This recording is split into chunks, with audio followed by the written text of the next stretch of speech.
രേഷ്മുവിന്റെ business ആവശ്യത്തിന് മധുരയിൽ പോകുന്നോണ്ട് തമിഴ് നല്ല വശം ഉണ്ടായിരിക്കും അല്ലേ? അല്ല, എനിക്ക് ഈ സംഗതി തമിഴ് പടം കാണുന്ന പരിചയമുള്ളൂ. എനിക്ക് തമിഴ്നാട്ടിലാണ് ബിസിനസ് എന്ന് ശിവൻ എങ്ങനെ അറിയാം? അതൊക്കെ എനിക്ക് അറിയാവുന്നതാണെന്നേ. എത്രയായി? 100 രൂപ.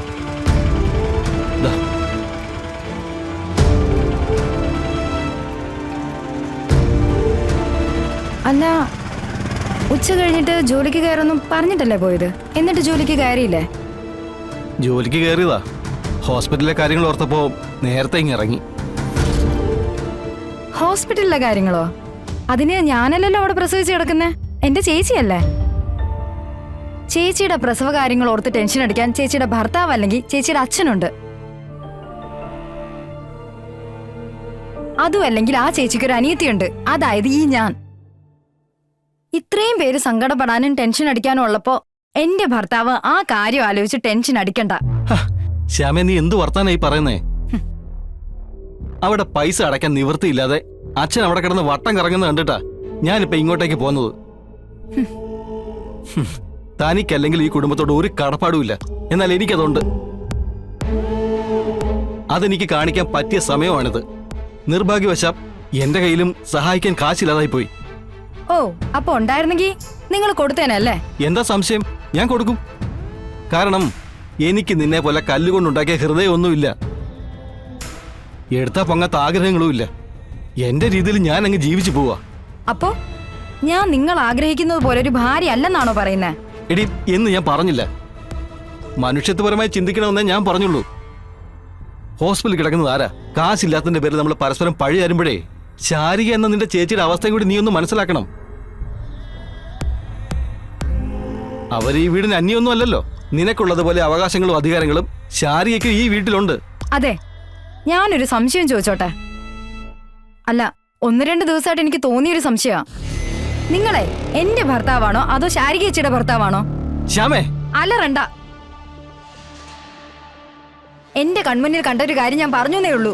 നിന്റെ മനസ്സ് മുഴുവൻ ദുഷ്ടലാക്കാം. ബന്ധങ്ങളുടെ വില അറിയാതെ നീ പലപ്പോഴും സംസാരിക്കുന്നത്. രോഹിത്തെ, നിന്നെ ദേ, ഇതിന്റെ പേരിൽ നമ്മൾ തമ്മിൽ തർക്കിച്ചിട്ട് ഒരു കാര്യമില്ല. പിന്നെ ചേച്ചിയുടെ കാര്യം നോക്കാൻ അവിടെ അച്ഛനുണ്ട്. പണമൊക്കെ അച്ഛൻ അടച്ചോളും. എങ്ങനെ? നമ്മൾ അവിടെ ഉള്ളപ്പോ തന്നെ പണം അടയ്ക്കണമെന്ന് പറഞ്ഞ് ഓഫീസ് സ്റ്റാഫുകൾ എത്ര പേര് വന്നു? അവരോട് ആരോടെങ്കിലും ഞാൻ ഇത്ര മണിയാകുമ്പോ പണം അടച്ചോളാന്ന് അച്ഛൻ പറഞ്ഞായിരുന്നോ? ഇല്ലല്ലോ. കാരണം എന്താ? അച്ഛന്റെ കയ്യിൽ കാശില്ല. അല്ല, ഇതിപ്പോ എന്നോട് വന്ന് പറഞ്ഞിട്ട് ഞാനിപ്പോ എന്ത് ചെയ്യാനാ? എടി, ഞാൻ ഇതൊക്കെ പറയുന്നോണ്ട് നീ എന്നെ തെറ്റിദ്ധരിക്കാൻ നിൽക്കണ്ട. അത് നിന്റെ വളയോ മാലയോ ഒന്ന് പണയം വെച്ച് തൽക്കാലം കുറച്ച് കാശ് വാങ്ങി അടച്ചാ മതി. ആഹാ, എന്നിട്ട് ഞാനിവിടെ ഒഴിഞ്ഞ കൈയും കഴുത്തോട്ട് നടക്കണമായിരിക്കും. നിങ്ങൾക്കെപ്പോഴും എന്നെ കുറിച്ചൊരു വിചാരം ഇല്ലല്ലേ? അല്ല, ഞാൻ അറിയാഞ്ഞിട്ട് ചോദിക്കുക. നിങ്ങൾക്ക് ഞാൻ വഴിയല്ലേ ശാരിക ചേച്ചിയായിട്ടുള്ള ബന്ധം? അല്ലാതെ മുൻജന്മ ബന്ധമൊന്നും ഇല്ലല്ലോ ഇത്രയധികം ഉള്ളു നീറാനായിട്ട്. അതെ, നിങ്ങൾ ശാരിക ചേച്ചിയുടെ രക്ഷകനൊന്നും ആവണ്ട. ചേച്ചിക്ക് ജന്മം കൊടുത്ത അച്ഛൻ അവിടെ ഉണ്ട്. ആ, അല്ലെങ്കിൽ ശാരിക ചേച്ചിക്ക് ഒരനിയത്തിയുണ്ട്, ജില്ലാ കളക്ടറാ. ഒന്ന് വിളിച്ച് പറഞ്ഞാ മതി, പണം പോലും അടയ്ക്കണ്ട. അവര് വണ്ടി വിളിച്ച് വീട്ടിൽ കൊണ്ടാക്കിയിട്ട് അങ്ങ് പൊക്കോളൂ. എന്നിട്ടെന്നാ വിളിക്കാഞ്ഞ്? ബില്ലും കൈ പിടിച്ചോണ്ട് നടന്ന് വിയർപ്പിൽ ബില്ല് കുതിർന്നത് മിച്ചം. അതെ, മക്കളുടെ മുന്നിൽ തല കുനിക്കുന്ന ഒരച്ഛനല്ല ഞങ്ങൾക്കുള്ളത്. പിന്നെ അങ്ങനെ ഇങ്ങനെയൊന്നും ആരുടെ മുന്നിലും കൈനീട്ടുന്ന ആളുമല്ല. എങ്കിൽ ബില്ലും പിടിച്ചോണ്ട് നിന്റെ അച്ഛൻ തെക്ക് വടക്ക് നടക്കത്തേ ഉള്ളൂ. എടി, നീയൊന്നും ഒരു കാലത്ത് നന്നാവാൻ പോകുന്നില്ലടി. അച്ഛനും കൊള്ളാം, മക്കളും കൊള്ളാം. അഭിമാനം കെട്ടിപ്പിടിച്ചോണ്ടിരുന്നോ? കാശേ ഇപ്പൊ വരും. വടക്കോട്ട് നോക്കിയിരുന്നോ? നിന്നെയൊക്കെ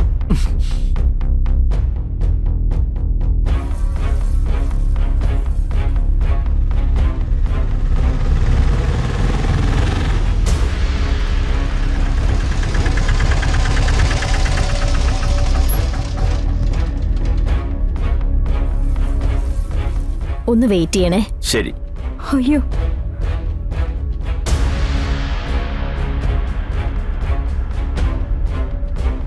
ചേച്ചി ഞാൻ വിളിച്ചതേ. എനിക്ക് മനസ്സിലായി മോളെ. ശാരദാമ്മയുടെ ചിട്ടിപ്പണത്തിന്റെ കാര്യത്തിനല്ലേ? ഞാനത് കൃത്യമായി എണ്ണി തിട്ടപ്പെടുത്തി കൊണ്ടുവന്നിട്ടുണ്ട്. വലിയ ഉപകാരം ചേച്ചി. ഹോസ്പിറ്റലിലെ പണം അടയ്ക്കാത്തന്റെ വഴക്കെ ഇവിടെ നടക്കുന്നേ. ദാ മോളെ.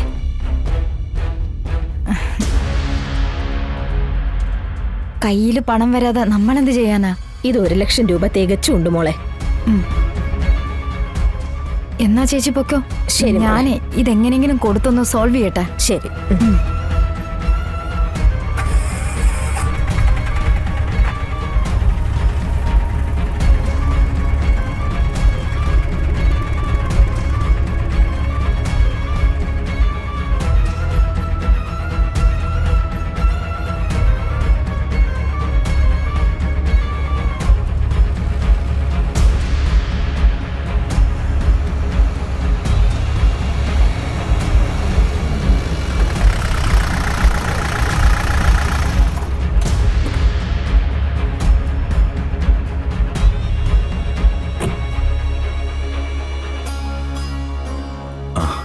അല്ല, ഞാൻ ലേറ്റ് ആയില്ലല്ലോ? ഇല്ല, പക്ഷേ ശാലിനി വന്നില്ലല്ലോ. എന്നോട് രേഷ്മ നിൽക്കുന്ന സ്ഥലം പറഞ്ഞു, എന്നിട്ട് എത്തിക്കോളാന്ന് പറഞ്ഞു. എന്നോടും പറഞ്ഞത് അങ്ങനെയൊക്കെ തന്നെയാ. എന്തോ അർജന്റ് ആയിട്ടുള്ള കാര്യങ്ങൾ ചെയ്തു തീർക്കാനുണ്ടെന്ന് പറഞ്ഞു. ആ, എന്നാ നമുക്ക് വെയിറ്റ് ചെയ്യാം. രേഷ്മ പിന്നെ ബിസിനസ് ആവശ്യത്തിന് മധുരയിൽ പോകുന്നോണ്ട് തമിഴ് നല്ല വശം ഉണ്ടായിരിക്കും. അല്ല, എനിക്ക് ഈ സംഗതി തമിഴ് പടം കാണുന്ന പരിചയമുള്ളൂ. എനിക്ക് തമിഴ്നാട്ടിലാണ് ബിസിനസ് എന്ന് ശിവൻ എങ്ങനെ അറിയാം? അതൊക്കെ എനിക്ക് അറിയാവുന്നതാണെന്നേ. അല്ല, നമ്മൾ എങ്ങനെയാ മധുരയ്ക്ക് പോകുന്നേ? അത് ശാലിനിയുടെ ഔദ്യോഗിക വാഹനത്തിലാണോ അതോ നമ്മുടെ ഈ ജീപ്പിലായിരിക്കോ? ഏതായാലും ഞാൻ വരാൻ റെഡിയാ. എനിക്കത്രേ അറിയൂ. ആ,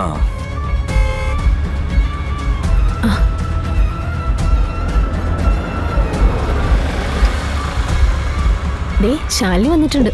ആ.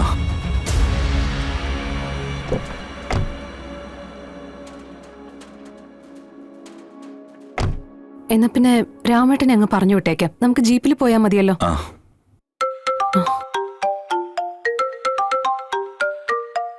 ഹലോ അനു. മാഡം ന്യൂസ് കണ്ടായിരുന്നോ? ഇല്ല.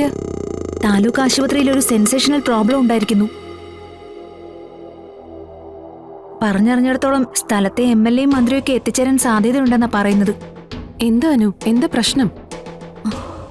എനിക്കാണെങ്കിൽ മധുര വരെ പോവേണ്ട ഒരു അർജന്റ് ആവശ്യമുണ്ട്. മാഡം ഇപ്പൊ പോവാതിരിക്കുന്നതാ നല്ലത്. അവിടെ ആശുപത്രിയിൽ ശസ്ത്രക്രിയ വൈകിയത് മൂലം ഒരു കുഞ്ഞ് മരിച്ചു. ആ കുഞ്ഞിന്റെ ബോഡിയും പൊതിഞ്ഞു കെട്ടി ആ കുഞ്ഞിന്റെ വീട്ടുകാര് ഡോക്ടറുടെ അനാസ്ഥയാണെന്ന് പറഞ്ഞ് ഹോസ്പിറ്റലിന്റെ മുന്നിൽ ഉപരോധം ഏർപ്പെടുത്തിയിരിക്കുക. സ്ഥലത്തെ സ്ഥിതിഗതികൾ വിലയിരുത്താൻ കളക്ടർക്ക് മന്ത്രിയുടെ നിർദ്ദേശം എന്തായാലും ഉണ്ടായിരിക്കും. അപ്പൊ പിന്നെ മാഡം ഇപ്പൊ പോയാലോ? ശരി, ഞാൻ ഇപ്പൊ തന്നെ ഹോസ്പിറ്റലിലേക്ക് വരാം. അനു അവിടെ തന്നെ ഉണ്ടാവണം. ശരി. അത് ചെറിയൊരു വിഷയമുണ്ട്. താലൂക്ക് ആശുപത്രിയിൽ ഒരു കുട്ടി മരിച്ചു. ഡോക്ടറുടെ അനാസ്ഥയാന്നും പറഞ്ഞ് കുട്ടിയുടെ ബന്ധുക്കള് ഡോക്ടറെ തടഞ്ഞു വെച്ചിരിക്കുക. അയ്യോ,